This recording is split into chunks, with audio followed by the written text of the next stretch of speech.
Kim Chiu lumipad na ng bansa para sa Seoul International Award.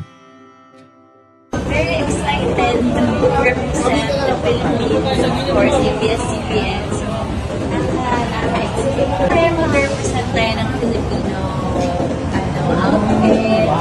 Kasi iba-ibang country. And then, napanalunan ko yung outstanding Asian star representing the Philippines. Papunta na nga ng Korea ang Chinita Princess para sa bonggang awarding ng Seoul International Drama Awards na gaganapin sa KBS Hall bukas.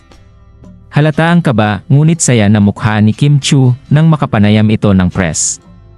Hindi din nagpahuli ang fans ni Kim Chiu na may pa-surprise billboard pa talaga sa kalagitnaan ng busy street sa Korea.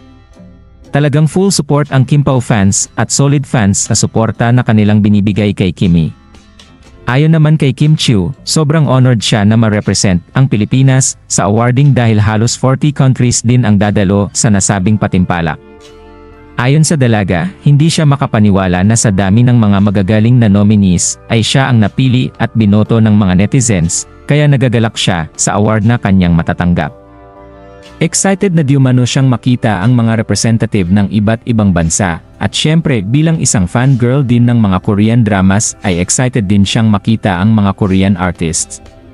Tinanong naman si Kim Chiu kung open ba siya sa posibilidad na makig-collab sa pelikula or teleserye sa ibang national or Korean artists, ay agad nitong sinagot na pwedeng-pwede.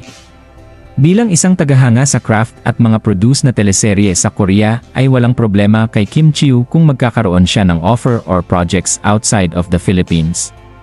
Samantala, iba ang pagmamahal na binigay ng ating mga kababayan nang maiboto si Kim Chiu bilang isa sa outstanding Asian star. Proven na effective at nyanig ni Kim Chiu ang kanyang role sa GE series na Linlang Bilang Juliana.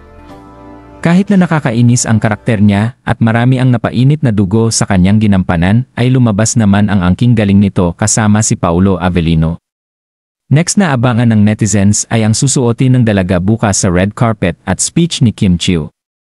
Anong masasabi ninyo sa balitang ito? Comment down below. Maraming salamat sa panonood at huwag kalimutang mag-subscribe for more videos.